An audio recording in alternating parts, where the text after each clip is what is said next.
Ito nga mga private individual na private company, nire-required pa sila, minamandatory sila dahil nga sa minsan kinakailangan bilang sa trabaho mo, malaking may epekto sa trabaho mo kung ikaw ay isang drug dependent, no? So kailangan bibigyan ka ng mandatory, sumasailalim. Doon nga lang sa mga private company na yan, ginagawa nila yan. How much more sa mga public official? Ako, tama po yung desisyon ni Nadia Montenegro. Tama ba, partner? Nadia Montenegro. Nadia Montenegro. Dating Oo, artista kasi yan, partner eh. Oo. Naabutan mo yata yung kasikatan nito, no? Sa akin, tama po yung ginawa ni Nadia Montenegro para rin naman sa kapakanan ng opisina ni Senator Idol Robin Padilla. Mag-resign na lang habang ginagawa yung investigasyon kasi ang sabi niya, hindi naman talaga Merijin yung ginagamit niya, di ba? Sabi, VIP lang, titingnan po natin. Para sa akin, good move. Malaki po ang pagrespeto niya dito sa opisina ni Idol Robin Padilla at hindi lang siguro iniisip niya talaga na tayo ay Duterte diehard supporter. Correct. Hindi po pwedeng magmatigasan ka at kahit na sabihin mo hindi ka nagmamariwana pero lumalabas yung ganitong issue. Kumbaga, nagkaroon na siya ng initiative na mag-resign na lang ako para hindi pa madamay ang mga supporter si Tatay Digong at opisina ni Senator Idol Robin Padilla. Itong ginawa naman ni Senator Mig Zubiri na sumailalim lahat ng kanyang mga staff, 35, kasi gusto niyang drug-free yung Senado. Sana hindi lang ihi kasi nakikita ko parang ihi yata yung kinukuha, partner, no? Urine, sample yung kinukuha nila.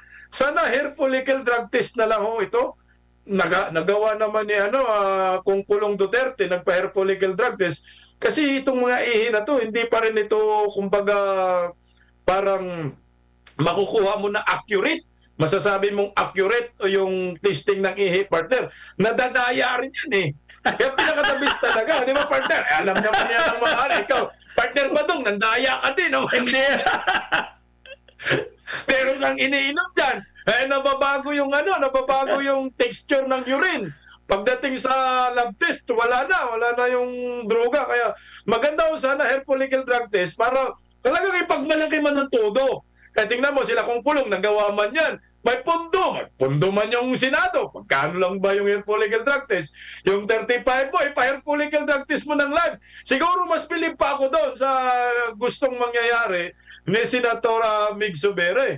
Yan ang isa sa mga nakikita ko para maghamon na rin ba ito ba sa palasyo? Di ba? Hamon na rin. Ay, tingnan mo yung opisina ni Senator Mig Zubiri, nagpa-hair follicle drug test na. Tapos live. Sana yun ang gagawin ni Senator Idol Robin Padilla sa kanyang opisina, partner. Partner, tama ka dyan. Medyo nadadaya nga yan. Kasi lumabas dun sa dati ko resulta, positive ako eh. Nag-positive ako sa Diatabs. Partner DMR!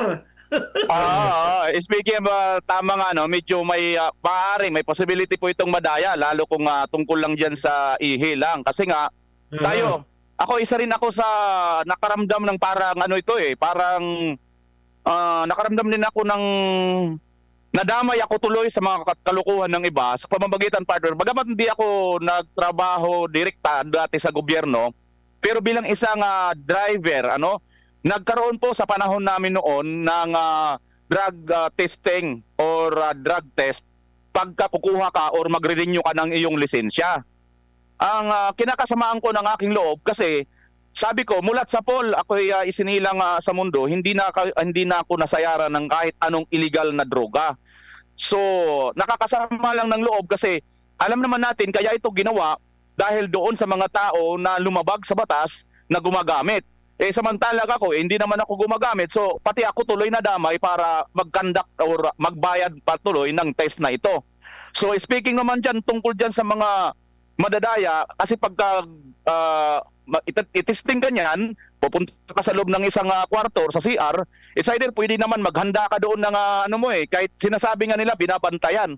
It's okay, mayroon naman ganon, pero what if nga kung ang nagbabantay sa'yo, dati mga partner, aywan ko pero napakatalamak po ng korupsyon sa mga LTO nung araw.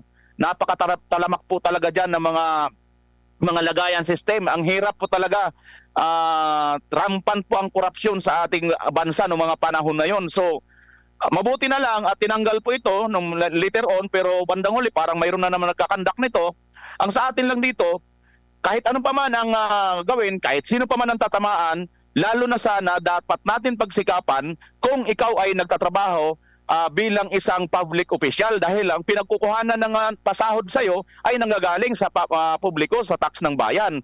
Itong ang mga private individual na private company, nire-required pa sila, minamandatory sila dahil nga sa minsan kinakailangan bilang sa trabaho mo, malaking may epekto sa trabaho mo kung ikaw ay isang drug dependent, no?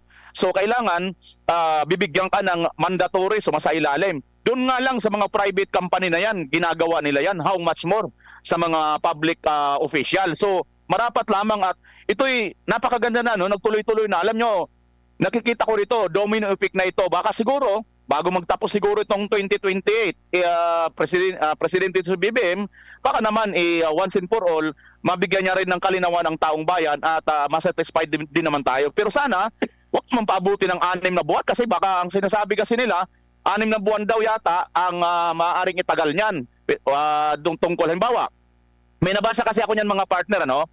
Yung iba kasi, pag sa ano lang, sa ihi lang yata, mabilis lang yan. Pero kung sa hair follicle drug test, aabot daw yata yan ng 3 hanggang 6 na buwan. Kahit gumamit ka ngayon hanggang 6 na buwan,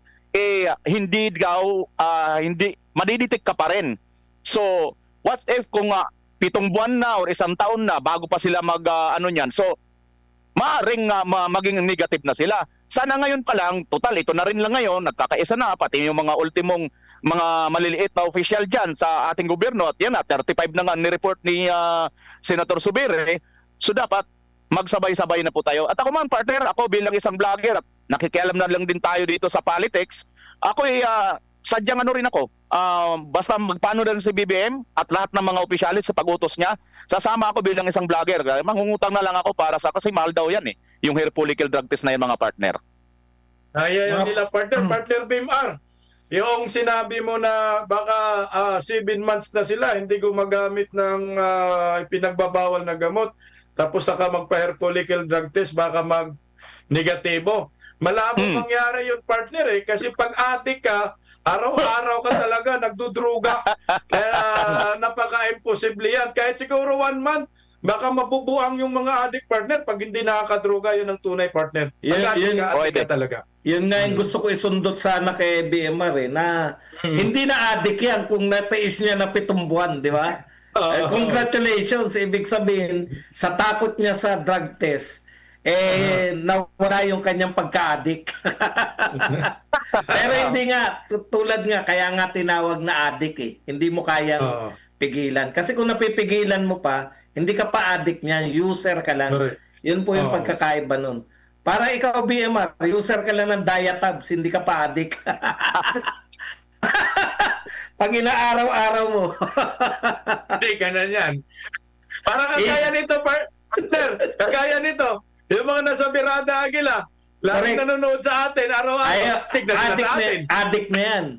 At nagagalit sila dahil wala raw tayong Sabado at Linggo. O, yun ang ugali talaga ng mga addict. Walang Sabado at Linggo, nagagalit Di ba? Correct. Basta naman mga addict dyan.